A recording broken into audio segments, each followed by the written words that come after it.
இறையேசுவில் அன்புக்குரியவர்களே, புனித ஆரோக்கிய அன்னையின் பக்தர்களே, இன்றைய வாசகத்திலே நாம் வாசிக்க கேட்டும் குறிப்பாக நற்செய்தியிலே இயேசு கிறிஸ்து இவ்வாறு கூறுகின்றார்: என் வார்த்தையை கடைபிடிப்போர் என்றுமே சாக மாட்டார்கள். ஆகவே கடவுளுடைய வார்த்தையின்படி நடப்போர் என்றும் வாழ்வர் என்பதுதான் அதனுடைய பொருள். ஆகவே இன்றைய சிந்தனைக்கு இயேசு கிறிஸ்துவின் அவருடைய வாழ்விலே நடந்த சில நிகழ்வுகளை பற்றி கூறி அந்த கருத்துக்களை நாம் சிந்திப்போம். கடவுளுடைய வார்த்தை அதிகாரத்தோடும் வல்லமையோடும் செயல்படுகின்றது என்பதை காட்டுவதற்காக நாம் மத்தேயு எழுதிய நற்செய்தியிலே 8ஆம் அதிகாரத்திலே இவ்வாறு வாசிக்கின்றோம்: நூற்றுவ தலைவனுடைய வேலையால் நோயுற்று படுத்த படுக்கையால் இருக்கின்றான். முடக்குவாதத்தால் அவன் பாதிக்கப்பட்டிருக்கின்றான். அந்த நேரத்திலே நூற்றுவ தலைவன் இயேசுவிடம் ஆள் அனுப்பி மன்றாடுகின்றான், என்னுடைய வேலையாளை குணமாக்க வேண்டும் என்று. இயேசு கிறிஸ்து நான் வந்து அவனை குணமாக்குவேன் என்று கூறுகின்றார். ஆனால் அந்த நூற்றுவ தலைவன் என்ன கூறுகின்றார் என்றால், இயேசுவை பார்த்து அவர் வரவேண்டாம், நான் நூற்றுவ தலைவனாக இருக்கின்றேன், எனக்கு அதிகாரம் இருக்கின்றது, என்னிடம் போர் வீரர்கள் பணியாற்றுகின்றார்கள், அவரை போ என்றால் போகிறான், வா என்றால் வருகின்றான், இதை செய் என்றால் செய்கிறான். ஆகவே இந்த சாதாரண அதிகாரத்தில் இருக்கின்ற எனக்கே இவ்வாறு போர் வீரர்கள் பணிந்து நடக்கின்றார்கள் என்றால், எல்லா அதிகாரம் கொண்ட அனைத்தையும் படைத்த கடவுளுடைய மகன் இங்கு வர தேவையில்லை, ஒரு வார்த்தை சொன்னால் போதும் என்று மன்றாடுகின்றான். இயேசு அவனுடைய நம்பிக்கையை பார்த்து வியந்து அவன் நினைத்தவாறு மன்றாடியவாறு நடக்கட்டும் என்று கூறிய உடனேயே அதே நேரத்திலே குணமடைகின்றான் அவனுடைய வேலையால். ஆகவே கடவுளுடைய வார்த்தை என்பது, அவர் ஒரு வார்த்தை சொன்னால் வார்த்தையோடும் அந்த வார்த்தையினுடைய செயலும் அங்கு நடைபெறுகின்றது. ஆகவே கடவுளுடைய வார்த்தைக்கு அவ்வளவு வல்லமை, ஆற்றல் இருக்கின்றது. கடவுளுடைய வார்த்தை நமக்கு உயிர் தருகின்றது. அதே யோவான் எழுதிய நற்செய்தியிலே நாம் வாசிக்கின்றோம். 4ஆம் அதிகாரத்திலே அரச அலுவலன் அவனுடைய மகன் சாவும் தருவாயில் இருக்கின்றார். உயிர் போய்விட்டது என்று நினைக்கின்றார்கள். அந்த நேரத்திலே இயேசுவை பார்த்து மன்றாடுகின்றான், நீர் வந்து என்னுடைய மகனின் மீது கைகளை வைத்து ஜெபியும் என்று மன்றாடுகின்றான். இயேசு கிறிஸ்து, நீ புறப்பட்டு போ, உன்னுடைய மகன் பிழைப்பான் என்று கூறுகின்றான். அதை நம்பி அவன் வீடு செல்கின்றான். மகன் பிழைத்து கொள்கின்றான். கடவுளுடைய வார்த்தை மனிதனுக்கு உயிர் தருகின்றது. அதே நேரத்தில் இயேசு கிறிஸ்து சொன்ன அதே நேரத்திலே அவன் உயிர் பெற்று அங்கு நலமோடு இருப்பதை பார்க்கின்றார்கள். கடவுளுடைய வார்த்தை நமக்கு அதிசயத்தை தருகின்றது. மத்தேயு எழுதிய நற்செய்தியிலே 14ஆம் அதிகாரத்திலே வாசிக்கின்றோம். ஒரு முறை இயேசுவின் சீடர்கள் படகிலே இரவிலே அவர்கள் பயணிக்கின்றார்கள். பெரும் காற்று வீசுகின்றது. இயேசு கிறிஸ்து கடல் மீது நடந்து வருகின்றார். அவரை பூதம் என்று கண்டு பயப்படுகின்றார்கள். அந்த நேரத்தில் இயேசு கிறிஸ்து, நான் தான், அஞ்ச வேண்டாம் என்று கூறுகின்றார். அதை கேட்ட பேதுரு, குருவே, நீராக இருந்தால் என்னையும் கடல் மீது நடந்து வர கட்டளையிடும் என்று கூறுகின்றார். இயேசு கிறிஸ்து அவர் கூறுகின்றார், சீமோனே, கடல் மேல் நடந்து வா என்று. அந்த வார்த்தையை கேட்டு நடக்கின்றார். அவரும் கடல் மேல் நடக்கின்றார். ஆகவே கடவுளுடைய வார்த்தை நம்முடைய வாழ்விலே அதிசயத்தை செய்கின்றது. கடல் நீர் அந்த எகிப்து நாட்டிலே இரத்தமாக மாறியது கடவுளுடைய வார்த்தையால். அதே நேரத்திலே திராட்சை ரசம் தண்ணீரை திராட்சை ரசமாக மாறியது கடவுளுடைய வார்த்தையால். அவை கடவுளுடைய வார்த்தை அதிசயங்களை செய்கின்றது என்பதை நாம் உணர்ந்து கொள்கின்றோம். நம்முடைய வாழ்விலே கடவுளுடைய வார்த்தை நமக்கு வாழ்வு தருகின்றது. இயேசுடைய முதல் சீடர்கள் அவரை சந்திப்பதற்கு முன் மீன் பிடிப்போர் வலைகளை எல்லாம் பழுது பார்த்து கொண்டிருக்கின்றார்கள்.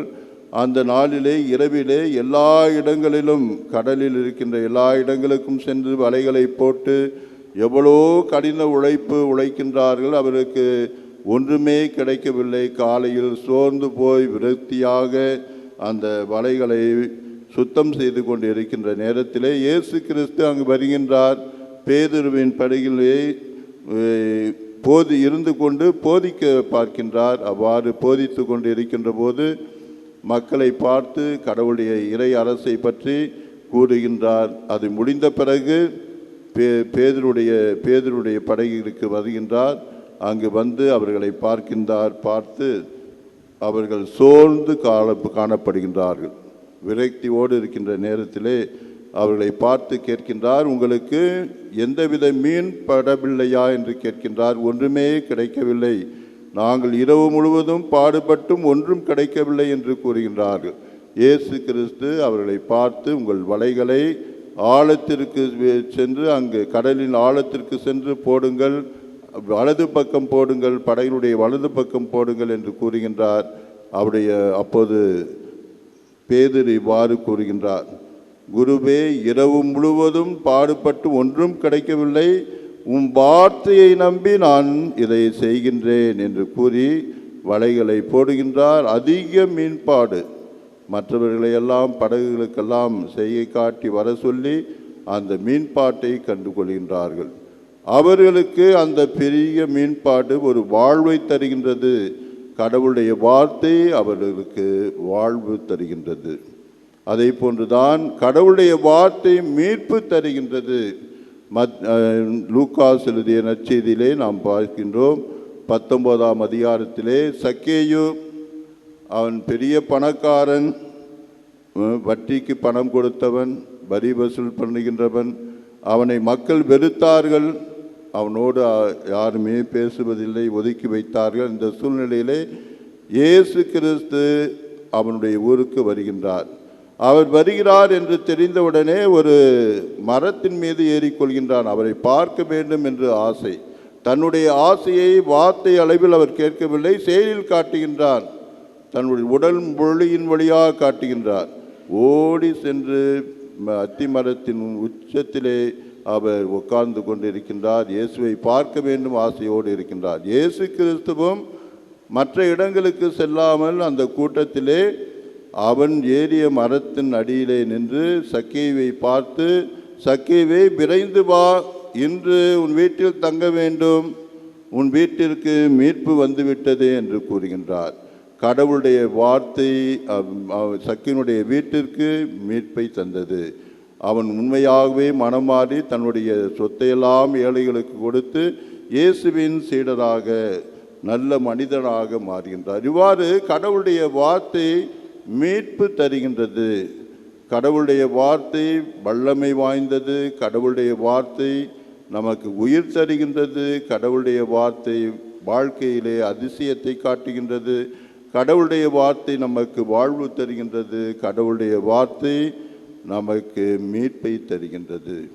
அன்புமிக்க சகோதரர்களே, நம்முடைய வாழ்விலே கடவுளுடைய வார்த்தையை ஒவ்வொரு நாளும் கேட்டால் போதாது, ஒவ்வொரு நாளும் வாசித்தால் போதாது, அதன்படி நடக்க வேண்டும். இயேசு கிறிஸ்து அவ்வாறு நடப்புடைய வாழ்வு எப்படி இருக்கும் என்பதை ஓமை வழியாக கூறுகின்றார். என் வார்த்தையை கேட்டு அதன்படி நடப்பவன் கற்பாறையின் மீது கட்டிய வீட்டுக்கு ஒப்பாவான். மழை பெய்தது, வெள்ளம் அடித்தது, புயல் அடித்தது, அவன் வீடு நிலைத்திருந்தது. அதே போன்று கடவுளுடைய வார்த்தையின்படி நடப்பவர்களுடைய வாழ்விலே எந்த சோதனை வந்தாலும், துன்பம் வந்தாலும், நோய் வந்தாலும் அவர்கள் நிலைத்து வாழ்வார்கள். அவருடைய மனது என்றும் அமைதியிலே இருக்கும், மகிழ்ச்சியில் இருக்கும். யாரும் அவர்களை ஒன்றும் செய்ய முடியாது என்று நிலை வாழ்வை அவர்கள் பெற்றுக்கொள்வார்கள் என்று அந்த ஓமையின் வழியாக இயேசு கிறிஸ்து கூறுகின்றார். இயேசு கிறிஸ்து உங்களிடமும் என்னிடமும் வாழ்கின்றார். கடவுளால் படைக்கப்பட்ட நாம் அனைவரும் கடவுளுடைய அன்பு பிள்ளைகள், கடவுளுடைய சாயலாக படைக்கப்பட்டிருக்கின்றோம். அதே கடவுள் உங்களிடமும் என்னிடமும் செயலாற்றுகின்றார், நம்மிடம் பேசுகின்றார். ஆகவே கடவுளுடைய சாயலாக படைக்கப்பட்ட நீங்களும் நானும் பேசுகின்ற போது சில நேரங்களிலே கடவுளே நம் வழியாக பேசலாம். ஆகவே நம்முடைய வாழ்விலே நம்முடைய வார்த்தை இனிமையான வார்த்தையாக இருக்க வேண்டும், மற்றவர்களை வாழ வைக்கும் வார்த்தையாக இருக்க வேண்டும், மற்றவர்களுக்கு நல்ல ஆலோசனை தருகின்ற வார்த்தையாக இருக்க வேண்டும், மற்றவர்களை வாழ வைக்கக்கூடிய வார்த்தையாக இருக்க வேண்டும். ஒரு முறை ஒரு குருவானவர் தன்னுடைய பைக்கிலே சென்று கொண்டிருந்தார். அப்போது ஒருவன் நின்று கொண்டிருந்தார். அவரை நிப்பாட்டிவிட்டு நன்றாக பேண்ட் சட்டை அணிந்து கொண்டிருந்தார். அவர் பணம் கேட்டார், நான் ஒரு பிஸ்னஸ் ஆரம்பிக்க வேண்டும் என்று. அப்போது அந்த குருவானவர் அவரை பார்த்து சொன்னார், உன்னை பார்த்தால் பிஸ்னஸ் ஆரம்பிக்கும் போது தெரியவில்லை, ஆனால் நீ பெரிய வியாபாரியாக மாறுவாய் என்று கூறுகின்றார். உன்னிடம் பலர் வேலை பார்ப்பார்கள் என்று கூறுகின்றார். அவனுக்கு ஒன்றுமே புரியவில்லை, ஒரு பைசா கூட கையில் இல்லை என்று. அப்போது அவரை கேட்கின்றார், என்ன படித்திருக்கின்றாய் என்றால், நான் பிகாம் படித்திருக்கின்றேன். சரி, நீ நாளைக்கு வருகின்ற போது உன்னால் முடிந்த ஒரு சிறு பொருளை செய்து வை, அதை நான் விலை கொடுத்து வாங்கி கொள்கிறேன் என்று கூறுகின்றார். அந்த கல்லூரி மாணவனுக்கு ஒன்றுமே புரியவில்லை, என்ன செய்வது என்று. அடுத்த நாள் வருவார் என்று அவன் ரோட்டு வழியாக செல்கின்ற போது அங்கு மரங்களை பார்க்கின்றான், செடிகளை பார்க்கின்றான், மலர்களை பார்க்கின்றான். என்ன செய்தான், எல்லாவற்றையும் பறித்து ஒரு ஃப்ளவர் பொக்கே, மலர் கொத்து செய்கின்றான். அந்த மலர் கொத்தை அழகாக செய்து அதை வைத்திருக்கொண்டு அடுத்த நாள் காத்திருக்கின்றான். அவ்வழியே அந்த குருவானவர் வருகின்றார். அந்த மலர் கொத்தை அவர் $100 கொடுத்து வாங்கி கொள்கின்றார். அதை கொண்டு போய் ஒரு பிறந்த நாள் கொண்டாடுகின்ற இடத்திலே பரிசாக கொடுக்கின்ற போது அதை பார்த்து எல்லாரும் அதை ஆச்சரியப்பட்டு, இதை எங்கிருந்து வாங்கினீர்கள் என்று கூறியவுடனே அந்த இளைஞனை பற்றி கூறுகின்றார். எல்லோரும் அவனை வந்து எனக்கும் இதை போன்று செய்து கொடுங்கள் என்று கேட்கின்ற போது அவன் அதிகமாக செய்கின்றான். ஒரு சின்ன கடையை வைக்கின்றான், புலர் புக்கை வைக்கின்றான். அதிகமாக விற்க அவன் பெரிய வியாபாரியாகி அவன் கீழே பலர் வேலை செய்ய தொடங்கின்றார்கள். அன்புமிக்க சகோதரர்களே, ஒரு குருவானுடைய அந்த வார்த்தையானது அவனுடைய வாழ்வை மாற்றியது, அவனுடைய வாழ்வை வளமாக்கியது. அதே போன்று இயேசு கிறிஸ்து தன்னுடைய வாழ்விலே வார்த்தையால் மற்றவர்களை வாழ வைத்தது போன்று நாமும் மற்றவர்களை வார்த்தையால் வாழ வைக்க வேண்டும். நம்முடைய வார்த்தை இறைவனுடைய வார்த்தையை நாம் சொல்வதோடு நின்று விடாமல் அந்த வார்த்தையை செயல்படுத்தி நாமும் இயேசுவை போன்று வாழ திருப்பலியிலே மன்றாடுவோம்.